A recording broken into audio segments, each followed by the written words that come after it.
si on veut rentrer dans le détail du but du CHSCT, on peut dire que c'est de permettre aux salariés d'être informés, permettre aux salariés de contrôler l'application des textes normatifs, donc des règlements, des lois, des normes, permettre aux salariés, et ça va être essentiel, de faire des propositions pour améliorer les conditions de travail, protéger la santé, la sécurité des salariés.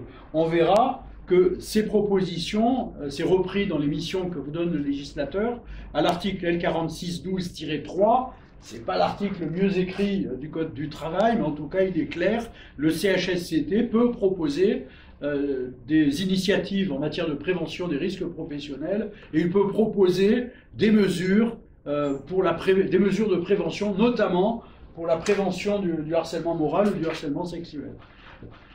Et enfin, le CHSCT, et ce n'est pas la moindre de ses missions, est là pour exprimer les avis du personnel. Il y a deux éléments importants dans la société dans laquelle on est qu'il faut prendre en compte pour comprendre le fonctionnement du CHSCT. La première, du CHSCT et toutes les institutions représentatives du personnel, la première, c'est qu'il n'y a pas de démocratie dans l'entreprise. Ça, vous l'avez peut-être déjà remarqué, mais on ne le dit pas suffisamment aux jeunes. Il n'y a pas de démocratie dans l'entreprise. L'employeur réunit dans sa main les trois pouvoirs. Le pouvoir législatif, c'est lui qui va fixer les règles, son règlement intérieur, ses notes de service, etc.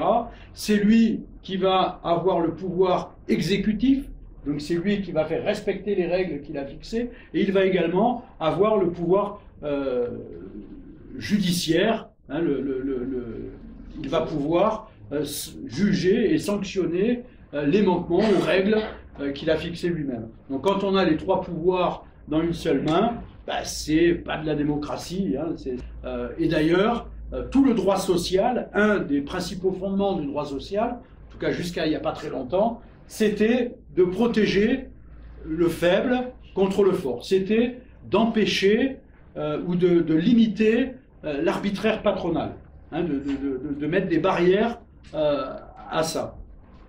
Le deuxième point qui est important, c'est ce que je disais, le fait syndical n'est pas réellement accepté en France. Le fait syndical est toléré et subi par les employeurs, mais en réalité, il n'est pas accepté. Il est combattu par les employeurs, il est combattu dans toutes les entreprises, et même quand l'entreprise, c'est l'État. Hein, vous êtes payé pour le savoir. Donc ces deux choses-là font qu'on va avoir des difficultés objectives à faire fonctionner le CHSCT.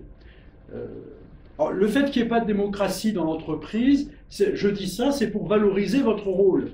Parce que bien sûr, le CHSCT, c'est une institution représentative qui a un rôle consultatif. Bien sûr que ce n'est pas le CHSCT qui va définir, décider du fonctionnement des établissements. Le CHSCT a le pouvoir de représenter les salariés, c'est-à-dire de faire en sorte que leurs intérêts soient pris en compte dans toutes les décisions arrêtées au niveau de l'établissement. On va pouvoir, et c'est d'ailleurs la seule légitimité des représentants du personnel, c'est leur représentativité. On va pouvoir dire ce que pensent, ce que vivent et ce que voudraient les salariés. Et c'est notre seule légitimité. Un représentant du personnel au CHSCT n'a aucune légitimité organisationnelle, technique ou médicale.